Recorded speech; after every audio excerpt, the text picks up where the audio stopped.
Hello, my name is Stephen Milton, and this is my Enhancement 1 presentation. On the right, you'll notice this is the actual assignment showing what we're supposed to do, and then over on the left is what I've actually done, the work that I've done for this. So this is the template, so you'll notice up there it's got the template PHP. It has it has the menu functionality, it's got all the icons, it's got the account. It's got the content, it's got the footer, the nav bar, everything as it has here. The coloring scheme is the same, so everything good for this one. That is template, and I put that in the template folder as well as in my root folder just so I could show it easily. All right, so everything's good there. If we go and do a validation, so that everything comes up fine there as well. It validates for the HTML, and it also validates for the CSS. So all good there.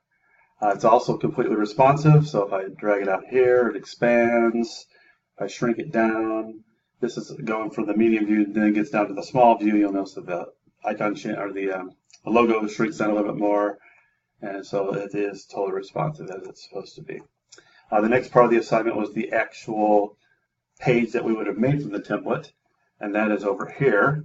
So you notice the same thing. I'm using the same header, same nav bar, the footer is the same, and all those are just pulling the PHP components for those, as opposed to having this hard-coded into the into the HTML and the CSS. Everything here is the same, so the nav bar still works.